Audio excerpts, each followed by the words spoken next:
Assalamu alaikum урматтуу көрүүчүлөр, кайрадан назарыңыздарда чоң суроо долбоору. Бүгүнкү чыгарылышта биз өзгөчө суроону узатмакчыбыз жигиттерге, үйлөнөлүк жигиттерге. Эгерде силердин сүйлөшкөн кызыңар же сүйгөн кызыңар чылым чексе же спирттик ичимдиктерин ичсе үйлөнөт белеңер деген суроону узатмакчыбыз. Алдыда кызыктуу жооптор болот, андыктан кетпей туруңуздар.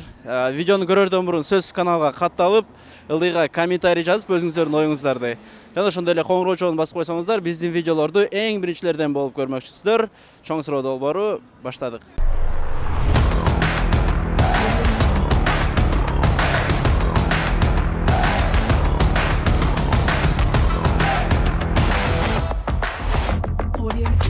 Здорово, пацаны. Вот такой вопрос. Вы бы женились на девушке, которая курит и пьет? Да, почему бы и нет?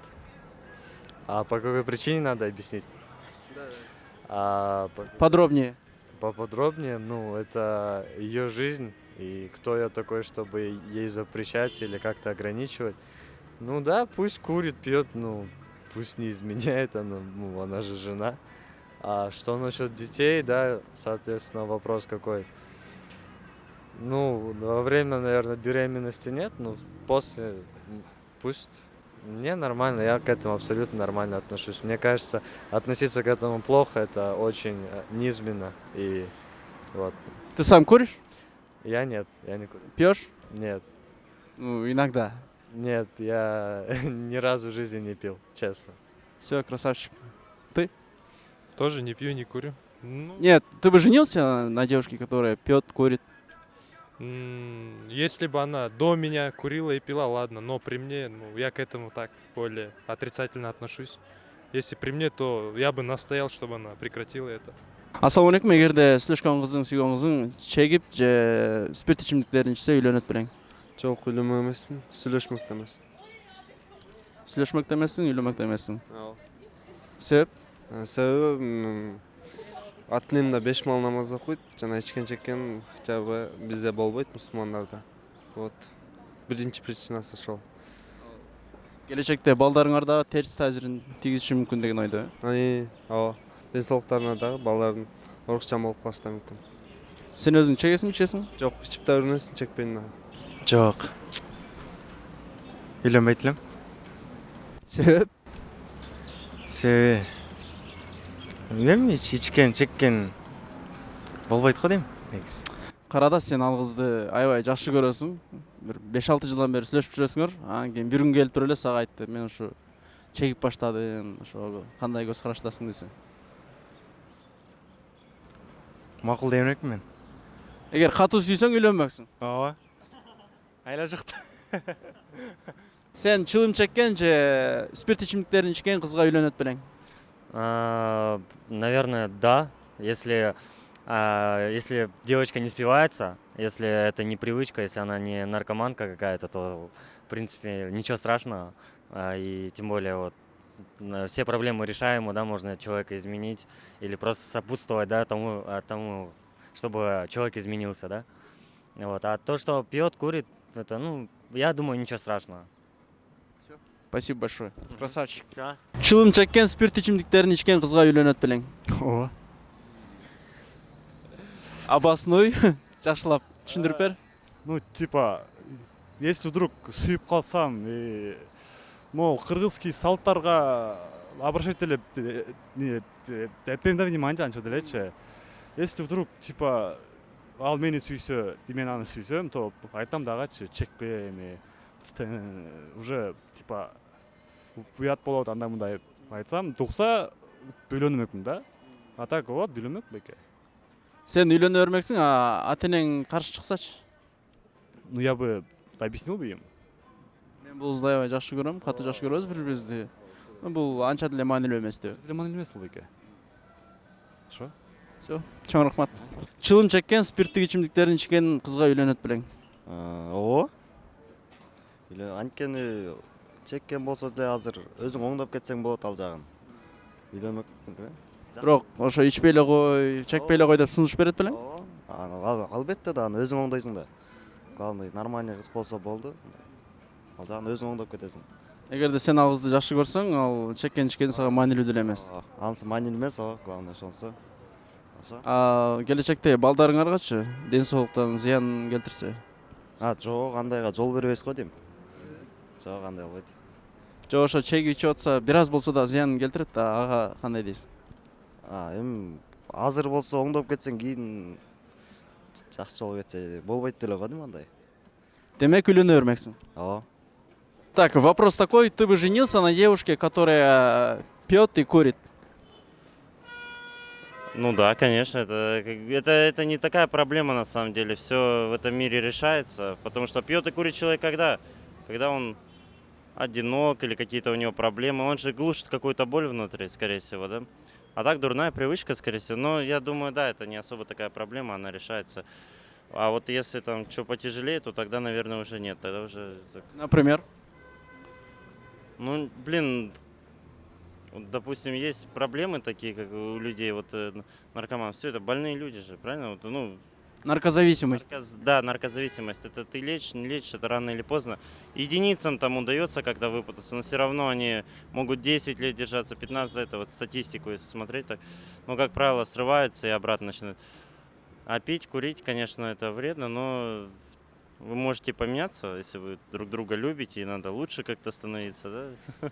Ну, в общем, проблема, я особо такой не вижу этой проблемы. Чтобы не пили, не курили, просто надо тогда... Видите, акциз дорогой делают, люди что, меньше курить стали? Нет, так же курят. Только поштучно начали уже сигареты брать. Не пачку, как раньше, а поштучно, чтобы экономить. Но тем не менее курят. И всегда находят способ, если даже сигареты дорогие, вот сразу, вот Баткен, да, базар стоит, все нормально, тогда на свай начинают переходить. И что хуже, что лучше, неконтролируемый рынок или контролируемый рынок? Конечно, неконтролируемый хуже. Ну а что делать? У людей экономическая ситуация их ставит в такое положение, да, как бы. Никотин такой тяжелый наркотик, да, если вот графики там смотреть, он самый тяжелый такой. Ну, не знаю, в общем, это не такая проблема. То есть для тебя это не первостепенно, да? Ты бы женился? Это не первостепенно. Но даже бы желательно, конечно, решить такой вопрос. Но хотя у меня никогда не было девушки, которая как бы курила. Выпивала, но никогда, ну, выпивала просто вот, ну, как компания там, да, вот. Ты бы попросил ее бросить или Вообще прям не постараться бросить? Ну, чтобы это попросить, чтобы вообще что-то человек должен просить или требовать от кого-то соответствовать, он должен сам этому соответствовать. Я честно могу сказать, что я такому, наверное, не соответствую пока, но ну, это же глупо на самом деле, когда ты сам там куришь, если там выпиваешь, и ты говоришь, вот, а ты не кури, не пей, правильно? Это что такое? Это неправильно. Но, видите, проблема в чем еще, конечно, тут есть такая еще проблема, что если вы курите, пьете, там, женились, дети, когда появляются дети, они берут модель. Все, модель поведения, образ, у человека сформировался образ. Это норма, это допустимо, да? Поэтому желательно, конечно, искать хороших девушек и самому как-то отстраняться от этого. Ну, многие люди рано или поздно поймут, что это ерунда. Вот сколько раз таксистом езжу, многие таксисты уже не курят, они по 10-20 лет курили. Все, бросил, как бы нормально. Да, друг у меня тоже недавно бросил курить. Ну, там, ладно. В общем, это не проблема, проблема в другом, да, тут проблема больше психологическая. Человек пьет, курит, он все, он одинокий, что-то ему не устраивает, он что-то хочет поменять вечно, но нежелательно, да, короче. В общем, а так, конечно, это не проблема, это потому что это можно решить. Так что, я думаю, тут не первостепенное.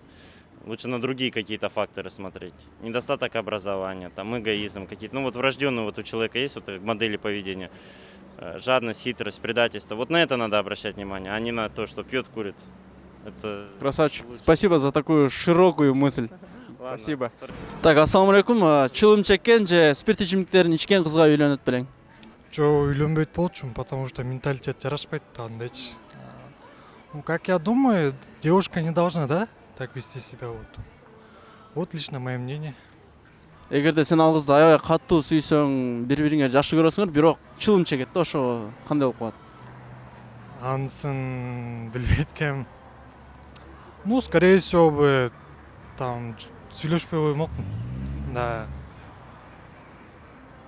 Ошон ичпей эле кой, чекпей эле кой деп сунуш берет белең? Сунуш берип көрөт элем биринчи. О, туура айтасыз, туура айтасыз. Бирок өзү болбой эле эме болуп баратса, билбейм анда. Анда кечирип кой, до свидания. Да, точно так же. Суроо мындай, чылым чеккен, спирт ичимдиктерин ичкен кызга үйлөнөт белең? Жок, үйлөнбөк эмесмин. Анткени алар кийин келечекте эне болот, анан ошо кийин балдарың да мындай дени сак эмес, оорукчан төрө болуп калышы мүмкүн. Ошондуктан анан негизи болду, жооп бере албадым. Мейли, үйлөнбөсөң да ошо чеккен ичкен кыздарга көз карашың кандай? Көз карашым бул туура эмес негизи. Анткени кийинки жашоосу алар башкача болуп калат эми. Кандай болуп калышы мүмкүн? Жакшы жооп бере албай калдым экен. Ладно, ийгилик. Жок, Сиз өзүңүз үйлөнгөнсүзбү? үйлөнгөн. Келинчегиңиз бир күн келип туруп, мен ушу ичким келип атат же чекким келип атат десе эмне дейт элеңиз? Макул эмесмин.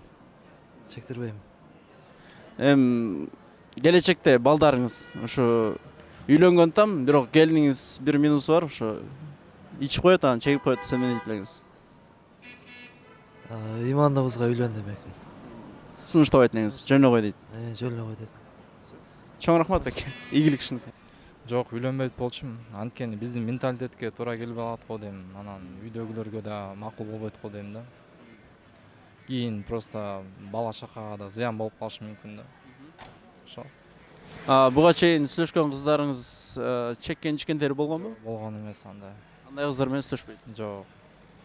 Алакет кылабыз сүйлөшпөгөнгө.